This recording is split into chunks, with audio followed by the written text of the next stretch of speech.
Hello friends, नमस्कार। आज मैं आप लोग के लिए एक विशेष वीडियो बना करके लाई हूँ और मैंने बहुत मेहनत से बनाया है ये वीडियो, जिसमें कि हम चलेंगे वृंदावन, मथुरा और आगरा की सैर करने। तो दिल्ली से हम लोग जो है गए थे बाय कार और रूट हमने फरीदाबाद का पकड़ा था, दूसरा रूट था। और मैं आपको थोड़ा बहुत रास्ते की भी झलकियां दिखाऊंगी और इस तरह से हम लोग जो है वो वृंदावन गए। और मैं आगे जो हम यात्रा की थी उसको मैं अगले वीडियो में बताऊंगी आप लोगों से। इस वीडियो में वृंदावन तक की यात्रा है, लास्ट में आप लोग जरूर देखिएगा। मैं बहुत ही इंपॉर्टेंट टिप्स देने वाली हूँ आप लोगों को, अगर आप लोगों को कहीं घूमने जाना है उसके लिए। चलिए आगे का वीडियो देखते हैं, लास्ट में फिर आऊंगी। चलिए अपनी यात्रा शुरू करते हैं। Enjoy the ride. ये है आईआईटी का फ्लाईओवर, यहाँ से होते हुए हम लोग जो है नीचे उतरे और अब जो है धीरे धीरे हम लोग बढ़ रहे हैं। देखिए ये आगे जा कर के हम लोग चिराग दिल्ली और दिल्ली के पॉश इलाकों से निकलेंगे। फ्लाईओवर्स तो बहुत सारे आएंगे, नेहरू प्लेस का भी आएगा और चिराग दिल्ली का भी आएगा फ्लाईओवर। इस तरह से सब जगह से होते हुए हम लोग जो है फरीदाबाद की तरफ बढ़ रहे हैं। ये देखिए फ्लाईओवर है नेहरू प्लेस का, नीचे उतर रहे हैं हम लोग। इसके बाद आपको ये मोदी टावर वगैरह से होते हुए हम लोग आगे बढ़ रहे हैं। हम नोएडा एक्सप्रेसवे से नहीं जा रहे हैं, हम लोग जो है फरीदाबाद होते हुए वृंदावन जाएंगे। और आज देखिए फ्राइडे है लेकिन फिर भी बहुत ज़्यादा रश है, बहुत भीड़ है। ये भैरव मंदिर है प्राचीन, यहाँ से होते हुए निकल रहे हैं हम लोग। अब ये ओखला और फरीदाबाद की तरफ देखिए रास्ता जा रहा है, हम सीधे जाएंगे, फरीदाबाद ही हमको जाना है। इसके बाद अब यहाँ से भीड़ में से निकलते हुए देखिए आगे बढ़ रहे हैं। अब धीरे धीरे जो है मेट्रो स्टेशन आने लगे। देखिए ये ओखला का NSIC मेट्रो स्टेशन है। इसके बाद हम अगले मेट्रो स्टेशन पे जाएंगे। यहाँ पर ओल्ड फरीदाबाद का भी मेट्रो स्टेशन पड़ेगा और रास्ते में हम जो है वो बदरपुर और ये सब सरिता विहार, ये सब मेट्रो स्टेशन भी मिलेंगे हमको। ऐसे हम लोग धीरे धीरे देखिए बढ़ रहे हैं। और ये जो जिस हम हाईवे से जाएंगे उसका नाम है चेन्नई दिल्ली हाईवे। ये हम हाईवे से बढ़ रहे हैं आगरा की तरफ। अब ये देखिए हम लोग निकल आए वहाँ पर। अब ये रास्ता जो है जाएगा, ये आपको चेन्नई दिल्ली हाईवे पे हम लोग आ गए हैं। ये रास्ता हम लोग को ले जाएगा सीधे वृंदावन। ये आगरा होते हुए जाता है। ये आ गया पहला टोल। यहाँ पे हम लोग के फास्टैग में क्योंकि पैसे हैं तो हम लोग तुरंत निकल गए वहाँ से। अब हम लोग जो है ये आ गए देखिए बदरपुर की तरफ। ये अब मेट्रो स्टेशन वगैरह आना शुरू होंगे और इसके बाद सीधा रास्ता हम लोग को ले जाएगा आगरा की तरफ। ये देखिए ये आज शुरू हो गए मेट्रो स्टेशन, हमारे साथ साथ मेट्रो चल रही है और ये वॉयलेट मेट्रो है। यहाँ इसके बाद जो है आगे मेट्रो ख़त्म हो जाती है। संत सूरदास सिन्ही करके एक मेट्रो स्टेशन है, वहाँ द एंड हो जाएगा मेट्रो स्टेशन का। लखानी चौक आएगा, ठीक है, और बाटा चौक आएगा। इस तरह के मेट्रो स्टेशन यहाँ पर हैं फरीदाबाद में, आप जानते हैं सब चीज़ें बनती हैं। इसके बाद जो है एस्कॉर्ट मुजस्सर आएगा, जहाँ की ट्रैक्टर वगैरह बनते हैं तो इसलिए आपको दिख जाएंगे लोग भी वहाँ से नया ट्रैक्टर वगैरह ले जाते हुए। और यहाँ का जो लास्ट मेट्रो स्टेशन है संत सूरदास सिन्ही, बस यहीं तक ये मेट्रो स्टेशन है। और ये देखिए अब हम आ गए बल्लभगढ़ की मंडी के पास। यहाँ से हम जो है आगे बढ़ेंगे और अब हम पलवल आ गए हैं। यहाँ पर देखिए फ्रूट्स वगैरह सब मिल रहे हैं रास्ते में। इसके बाद मानेसर का जो है वो अब टोल आएगा। ये देखिए आ गया मानेसर का टोल और यहाँ से भी हम लोग फटाफट निकल गए। इसके बाद लाइन से आपको ढाबे मिलेंगे और इसमें जो है वो बहुत तरह के ढाबों के नाम आप पढ़ सकते हैं। गुलशन ढाबा, टक ढाबा, सुखदेव ढाबा, असली पप्पू ढाबा। ये देखिए बहुत बड़ी मूर्ति बहुत दूर दिखाई दे रही थी भगवान की। इस तरह से मैं ऊपर से नज़ारा लेती जा रही हूँ। अब हम लोग मुड़ गए हैं जाने के लिए वृंदावन। हमको जो है GPS ने दिखा दिया रास्ता, एक सकरी रोड है, वहाँ से पर जल्दी पहुँचेंगे। ये देखिए ओयो के यहाँ पर होटल हैं, बहुत सारे आश्रम हैं और इस्कॉन का बलराम जी का टेम्पल भी है यहाँ पे बहुत बड़ा। इसके बाद एक मैंने देखा रास्ते में सुपर स्पेशलिटी हॉस्पिटल भी पड़ेगा रास्ते में। तो हर तरह की चीज़ें यहाँ पर हैं, कोई रुकेगा तो रुक सकता है आराम से। देखिए ये हॉस्पिटल है। इसके बाद देखिए ये अंदर की गलियाँ बहुत सक्रिय हैं, इतना पानी भरा हुआ था वहाँ पर, बच्चे उसी गंदे पानी में खेल रहे थे, लोगों को जानते हैं उसी में साइकिल चला रहे मज़े से, बहुत ही गंदा पानी था, बहुत ही सक्रिय गली थी ये। देखिए मैंने थोड़ा-सा सीन लिया, ज़्यादा नहीं लिया है और हम आगे बढ़ गए। अब हम जो है गाड़ी पार्क करके हमने एक गाइड किया, वो गाइड हम लोग को ले जा रहा है दिखाने के लिए। सबसे पहले उसने हमें शाहजी टेम्पल दिखाया। ये शाहजी एक मुस्लिम जो भक्त थे वो हो गए थे हिंदू और उन्होंने श्री कृष्ण की भक्ति की और उन्होंने जो है वो टेम्पल बनवाया था। ये बसंत पंचमी के दिन यहाँ बहुत अच्छे से उसको सजाया जाता है। ये देखिए आपको कोई भी वस्त्र आभूषण कुछ भी भगवान जी के लिए खरीदना है तो रोड की दोनों तरफ बहुत अच्छे-अच्छे जो हैं वस्त्र मिल रहे हैं और दुकानें बनी हुई हैं। ये हमको दिखाया गाइड ने, ये कल्प वृक्ष है। ये वही कल्प वृक्ष है, आंधी पानी में रुका नहीं। हमने एक फैमिली फ़ोटो ली और इसके बाद ये कदम का पेड़ है। ये वही कदम का पेड़ है जिस पे जो है चुरा करके श्री कृष्ण जी ने गोपियों के कपड़े टाँगे थे। अब हमें जो है इसके पास में यमुना नदी है, वहाँ पे हमें गाइड दिखा रहा है, यमुना जी के बारे में बता रहा है कि पहले यमुना जी का नाम कालिंदी था, कालिया नाग का वहाँ पर पहले वर्चस्व था। फिर कालिया मर्दन के बाद जो है इसका नाम यमुना पड़ गया। अभी देखिए यहाँ पे बहुत सारी दुकानें वगैरह हैं, खाने-पीने की अच्छी व्यवस्था यहाँ पर भी है और थोड़ी देर हम लोग आराम किया। अब फिर हम लोग जो है आ गए निधिवन में हमको लेके आ रहा है। मेरे फैमिली की थोड़ी फ़ोटो है। इसके बाद हम लोग थोड़ा-सा ये आए निधिवन में, यहाँ श्रृंगार का सामान है और हमने जूते-चप्पल निकाले और हमको निधिवन में गाइड लेके आया है। यहाँ पे 16,000 तुलसी के पौधे हैं। ये देखिए हाथ में गाइड के डंडा है बंदरों से हमें बचाने के लिए। अब हम लोग निधिवन के अंदर जा रहे हैं। देखिए चारों तरफ से यहाँ जाल लगा हुआ है। एक हमने यहाँ फैमिली पिक ली, सब लोग हम साथ में खड़े होकर के। अब ये हम लोग चलते चले जा रहे हैं। बहुत भीड़ थी वहाँ पर और बड़ा अच्छा लग रहा था निधिवन में। निधिवन के पौधों को बचाने के लिए जाल लगा है और बंदरों से हम लोग को बचाने के लिए। देखिए ये अब जो है इतनी भीड़ थी कि आप चलने में इतनी परेशानी हो रही थी, संभल के चलना पड़ रहा था। लोगों ने देखिए रक्षा सूत्र बांधे हैं, राखियाँ बांध रखी हैं अपनी अपनी मन्नत मान करके। अब हम लोग जिस जगह पे आए हैं ना, वहाँ पे चबूतरे बने हुए हैं। यहाँ लोगों ने अपने प्राण त्यागे, जिन्होंने समाधि ली उनके चबूतरे बने हैं, जिनको भगवान के दर्शन हुए।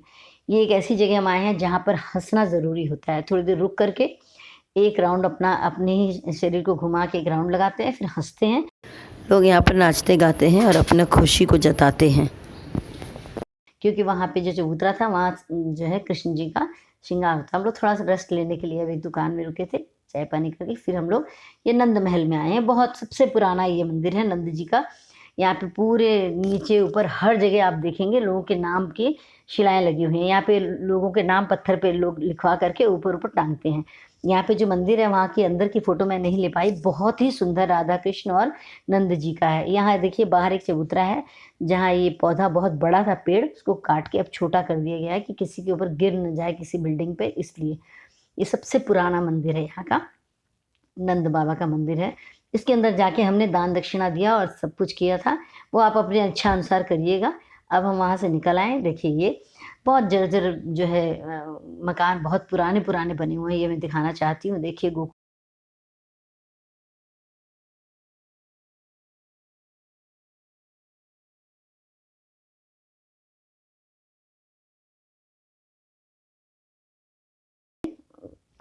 आगे बढ़ेंगे। हमने गाइड को विदाई दे दी। अब हम लोग अपनी गाड़ी से आए और गाड़ी जो है हमने पार्क की और इसके बाद जो है हम ई-रिक्शा करके आ रहे हैं बांके बिहारी के दर्शन के लिए। शाम को ही सारे मंदिर खुलते हैं, तो ये शाम का वक्त है, अंधेरा होने जा रहा है। तो ये ध्यान रखिएगा कि 4 बजे के बाद ही मंदिर दर्शन के लिए आप लोग निकलिएगा। और पार्किंग की जहाँ तक बात है तो वो वहीं पे खड़ी रहती गाड़ी तो भी कोई बात नहीं थी, हमें पता नहीं था। हमने पहले ही गाड़ी पार्क कर दी, बहुत आगे तक हम गाड़ी से जा सकते थे। आगे जाके हमने देखा कि पार्किंग आगे भी थी। तो ये आप लोग धोखा मत खाइएगा, इस बात का ध्यान रखिएगा। अब देखिए हम लोग एक ई-रिक्शे में 5 हम लोग थे, 2 बच्चे हैं, हम लोग आराम से आए। अब ये भीड़ देखिए आप, बांके बिहारी जी के दर्शन के लिए इतना जयकारा लगता रहता है दिन भर राधे कृष्ण का, और लोग दर्शन के लिए देखिए कितनी भीड़ उमड़ती है। फूल माला, प्रसाद चढ़ाना पूरा भरा रहता है। वहाँ से हम लोग प्रसाद वगैरह लेकर के देखा आप लोगों ने निकले हैं। 3 अब इस साढ़े अगली 3 यात्रा घंटे का की वर्णन मैंने मैं कितने थोड़े समय अगली समेट वीडियो के में आप लोगों को करूँगी। दिखा दी। आगे मेरे और टिप्स इसके सुनिए। बाद जो हम वृंदावन और निधिवन घूमे वो भी मैंने आपको संक्षेप में दिखाया। अब मैं आप लोगों को बताती हूँ जो मैंने कहा था कि मैं टिप्स बताऊंगी लास्ट में।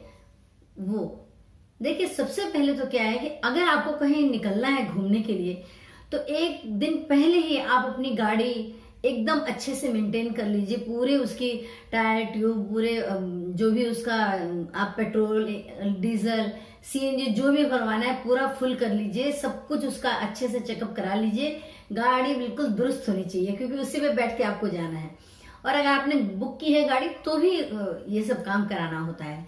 इसके बाद देखिए, हम कहीं निकलते हैं तो कपड़े वगैरह रखते हैं, तो कपड़े सेट कपड़ा एक्स्ट्रा रखिए। कभी बारिश हो गई या कभी गंदे हो गए कपड़े तो चेंज करना पड़ेगा, तो सोचना ना पड़े। और खास तौर से अंडरगारमेंट्स हमेशा एक्स्ट्रा रखिए। कहीं जाइए और नहाने के बाद आपको सोचना पड़े कि अब मैं क्या चेंज करके पहनूं, इस बात का विशेष ध्यान रखिएगा। इसके बाद अगर आप खाने पीने की चीजें लेके जा रहे हैं और फल वगैरह ले जा रहे हैं तो आप उसके साथ जो है कुछ नाइफ वगैरह छुरी वगैरह रखिए काटने के लिए। और खाने पीने की चीजें जो भी पैक्ड चीजें हैं वो भी लेके चलिए। और बच्चों के साथ हैं तो भाई गर्म दूध हुआ, पानी है, ये सारी चीजें आपको रास्ते के लिए लेके चलनी चाहिए। इसके बाद अपने लिए भी ज्यादा से ज्यादा जो है वो जूसेस वगैरह पीने की चीजें ज्यादा लेके चलिए। और पानी पर्याप्त मात्रा में लेके चलिए। पानी सब जगह मिलता है, लेकिन क्यों रुकना है? अगर आप अपनी गाड़ी से जा रहे हैं तो अपनी चीजों की व्यवस्था कर लीजिए अच्छे से। इस तरह से जो है आप यात्रा पे निकलिए। और एक बहुत ही इंपॉर्टेंट बात है जो बहुत लोग भूल जाते हैं कि हमें एक फर्स्ट एड बॉक्स जरूर रखना चाहिए। कभी भी आप कहीं भी घूमने जा रहे हैं तो एक छोटा सा डिब्बा या पर्स या बैग कुछ ऐसा रखिए जिसमें आप थोड़ी बड़ी दवाइयां, पीसीएम है, डिस्प्रिन है और कोई एंटीसेप्टिक क्रीम है, थोड़ी सी रुई रख ली, थोड़ी छोटी सी पट्टी रख ली। इस तरह की चीजें रख के चलिए उसमें, ताकि आपको जो है थोड़ा मोड़ा कहीं अगर खरोच लग जाती है, कोई बात हो जाती है तो आपको सोचना ना पड़े। आपके पास होना चाहिए कुछ न कुछ फर्स्ट एड के लिए। और छोटे बच्चे हैं तो पर्याप्त मात्रा में डायपर वगैरह रख के लेके चलिए। और इस तरह से जो है गाड़ी में जो है फास्टैग भरवा के चलिए, ताकि आपको कहीं टोल के लिए ज्यादा देर रुकना ना पड़े, परेशान ना होना पड़े। अब बात आती है कि अगर आप वृंदावन जा रहे हैं तो आपको कौन कौन सी सावधानियां बरतनी चाहिए, क्या क्या चीजें आपको ध्यान रखनी है, ये मैं आपको बता रही हूँ क्योंकि हम लोग को कोई बताने वाला नहीं था। और देखिए, सबसे पहले तो आप वहां जाएंगे तो वहां की गलियां बहुत ही सक्रिय हैं, जो पतली पतली रोड भी बहुत पतली है। और वृंदावन वहां निधिवन के पास जो है वो पार्किंग की भी बहुत मुश्किल होती है। गाड़ियां वगैरह बहुत मुश्किल से पार्क होती है, जगह ढूंढ करके जैसे तैसे पार्क करना पड़ता है। फिर जब आप निकलते हैं, अगर आपकी अपनी गाड़ी है तो आप अपना पर्स वगैरह सब उसके अंदर ही छोड़ दीजिए। छोटा मोटा एक पर्स या कुछ ऐसी चीज ले लीजिए जो आप पॉकेट में या कहीं रख सके। और लटकाने वाला पर्स लेके मत चलिए। मैं आपसे बता रही हूँ कि वहां पे बंदरों का इतना आतंक है कि अगर आप एक थैली या कोई पर्स या बैग कुछ भी लटका के चल रहे हैं, वो आपके कंधे से उतार के ले जाएगा, आपको पता भी नहीं चलेगा। जो चश्मा होता है ना, वो आंखों में से निकाल के ले जा रहे हैं बंदर। और अभी तो हंसी आ रही है, लेकिन उस टाइम बहुत दहशत हो जाती है। खुद मेरी बहू के भी आंख पर से चश्मा लेके चला गया था बंदर। तो इस बात का ध्यान रखिएगा। और मोबाइल तो अगर देख लिया तो छीन के ले जाके तोड़ फोड़ के एकदम बेकार कर देंगे। इन बातों की बहुत जरूरी है सतर्कता। तो ये ध्यान रखिएगा, ना कोई पर्स लटकाइए। अगर आपका लटकाने वाला छोटा मोटा पर्स है तो आप गले में आगे को लटका लीजिए और चुन्नी या आंचल वगैरह से ढक लीजिए। या अगर आप मोबाइल ले भी जा रहे हैं तो अपने पॉकेट में रखिए, बिल्कुल भी बाहर मत निकालिए। हाथ में तो कोई भी चीज बंदर देखेंगे तो वो छोड़ेंगे नहीं, वो आपसे छीन ही लेंगे। तो इसलिए इस बात का विशेष ध्यान रखिए। भी खाने पीने का स्किट बिस्किट कुछ मत निकाल के दीजिएगा बच्चों को। गाड़ी के अंदर खा लीजिए, बाहर तो अगर आप लेके भी खड़े होंगे ना कोई चीज, तो भी बंदर आपके हाथ से लेके चला जाएगा। तो इसलिए और आप जहां तक हो सके आप वहां उतर करके एक गाइड कर लीजिए। वो गाइड, हमने जो गाइड किया था, वो कहते हैं कि आप 50 रुपए दे दीजिएगा, लेकिन आपको जो उचित लगे वो दीजिए। हमने तो ज्यादा दिया था उसको, कि वो बेचारे बहुत मेहनत करते हैं, खास तौर से बंदरों से बचाने के लिए। वो लोग एक छड़ी लेके, डंडी लेके चलते हैं, जिससे वो बंदर जो है आपके पास नहीं आएंगे। और आप अगर अनजान हैं तो आप बंदरों के आतंक से बिल्कुल नहीं बच पाओगे। तो इसीलिए आप गाइड कर लो, वो आपकी सुरक्षा करेगा और आपको जो जगह घुमाएगा, उनकी कहानियां सुनाएगा, उनकी दंत कथाएं सुनाएगा और सभी मंदिरों के महत्व के बारे में वो बताएगा आपको। जी, इसके बाद आप जब नंद मंदिर में हम जाते हैं, नंद महल में, तो वहां पे ऐसा है कि लोग वहां पे पूजा पाठ करके और वहां दान दक्षिणा दी जाती है। तो वो पंडित जी आपसे कहेंगे कि इतने 100 का, इतने 1000 का, इतने 1000 का। तो आप किसी असमंजस में मत आइएगा। आपकी जो पॉकेट अलाउ करे, जितना आप दान कर सकते हैं उतना ही आप दान करिएगा। आप ये मत सोचिएगा कि हम कहाँ आके फंस गए, ऐसा नहीं है। वहां दान पुण्य लोग करते हैं, हमने भी किया। आपके पितरों के, आपके माता पिता सबके नाम की जो है वहां पे पट्टिका लगाई जाएगी, वहां लिख करके पत्थर पे कुरेद के वो लोग चिपकाते हैं। पूरे महल में बाहर जो है प्रांगण में पूरा चिपके हुए हैं सबके नाम। और ये नहीं है, तमिल, तेलुगु, बांग्ला, हर भाषा में आपको दिखाई देंगे नाम। मैंने तो 2-3 नाम मुस्लिम भी पढ़े, जो कि मुसलमानों के भी नाम थे। तो जो भी वहाँ राधा कृष्ण, राधा रानी का भक्त हो जाता है, जा करके वो अपने नाम से जो है इस तरह से पत्थर पे पैसे जो दान करता है, वो आपके दान के पैसों से लगाते हैं, रसीद काट के देते हैं वो बाकायदे ट्रस्ट की। तो आपकी जितनी शक्ति उतनी भक्ति करिएगा। इसके बाद क्या है कि जो हम नंद मंदिर के बाद जब हमें जाना था बांके बिहारी के दर्शन के लिए, देखिए मंदिर जो है ना वो 12 बजे सब जगह बंद हो जाते हैं और 4 बजे के बाद ही खुलते हैं। तो बीच में जाने का कोई मतलब नहीं बनता है। हम लोग जब वहां से गए तो जहां हमारी गाड़ी पार्क थी, हम वहां से गाड़ी लेके चले गए। हम चाहते तो वहीं से ई रिक्शा करते और वो ई रिक्शा वाला जो है पूरा बांके बिहारी टेम्पल तक ले जाता और वहां से फिर हम वापस भी आते और अपनी जहां हमारी गाड़ी पार्क थी वहीं आके गाड़ी लेके हम आगे बढ़ जाते। लेकिन थोड़ी सी हमसे ये गलती हुई कि हम वहां से गाड़ी ले करके और चले गए वहां बांके बिहारी मंदिर की तरफ। और वहां पे क्या होता है कि स्टार्टिंग में ही आपको पेड पार्किंग वगैरह दिखने लग जाएगी। तो हमें मालूम नहीं था, हमने पहली पार्किंग में ही गाड़ी खड़ी कर दी और उतने ही पैसे जितना वो नंद महल से लेता, उतने ही पैसे में वहां से हमको ई रिक्शा वाले ने पहुंचाया। तो ये गलती मत करिएगा। और हमने आगे जाके देखा कि बहुत अंदर जाने के बाद भी पेड पार्किंग थी और भी पार्किंग हमें दिखाई दी। तो ये धोखा हो जाता है, वहां कोई बताने वाला नहीं होता। आप पार्क करोगे गाड़ी, कोई नहीं आपको बताएगा क्या क्या करना है। वहां सब खड़े रहते हैं, ई रिक्शा वाले कहेंगे हाँ चलिए चलिए बांके बिहारी मंदिर चलते हैं।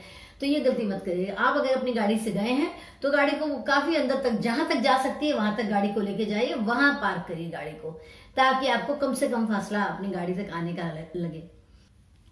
तो इस तरह से देखिए मैंने आपको बहुत सारी इंपॉर्टेंट टिप्स भी बताई और आप लोग मुझे जरूर बताइएगा कि आप लोगों को मेरा ये वीडियो कैसा लगा। मैंने बहुत मेहनत की है, छोटे छोटे जो आपने वीडियोस देखे उसको जो है लगाने में, सेट करने में मुझे बहुत मेहनत लगी है। और अगला वीडियो में आपको मथुरा और आगरा के बारे में दिखाऊंगी। लाइक करिए और अगले वीडियो तक के लिए नमस्कार, राधे राधे।